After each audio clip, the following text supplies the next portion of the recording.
আমার আর বিয়ে হলো না, এই ডায়লগটা কার জন্য? পলাশদার। আজকে আমি দেখে করবো পলাশদার সাথে। দেখো পলাশদার সামনাসামনি যাচ্ছে, বুঝতে পারছো তো। আর আমি ভিডিও করছি, সেটা পলাশদাকে বলিও না, আর পলাশদা আমাকে দেখতেও পাইনি, বুঝতে পারছো।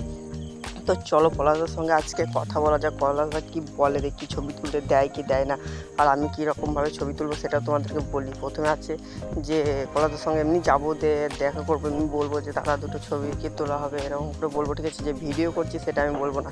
তো চলো দাদার সঙ্গে দেখা করে যাক। তো আমি ভিডিওটা বুঝতে দেবো না যে কীরকমভাবে ভিডিও করবো, ঠিক আছে। তো দেখো হাতটা গুটিয়ে নিয়েছিলাম, তারপরে ওইখানে যাচ্ছি, আর দেখছি এই যা দেখছি পলাশদা দেখছি বুঝে ফেলেছে যে আমি ভিডিও করছিলাম। যাই হোক, তো বুঝে ফেলেছে, আর কিছু করার নেই। তো তোমরা যদি ভালো, তো পলাশদাকে সবাই তো ভালোবাসো, আমাকে একটু ভালোবাসা দেবে, ঠিক আছে। তো আজকে গাইস এই ভিডিওটা এটুকু ছিল। আর এই দেখো পলাশদার সাথে একজন ভিডিও করছে, ওই দাদাও কিন্তু ব্লগ বানায়, তো আমার মতনই ব্লগ বানায়। তো তোরা ইনস্টাগ্রামে গিয়ে দেখে আসতে পারো। আর এটা হচ্ছে যে পলাশদার সঙ্গে আমি প্রথমবার দেখা করলাম, তো তার জন্য একটু ছবি টবি তুলবো একটু সবাই মিলে, ঠিক আছে। তো আজকের জন্য এইটুকুই। আর পলাশদা দেখো কখন থেকে বলছিলাম যে পলাশদার ছবি তোলা হবে, তো অনেকগুলো ছবি তোলা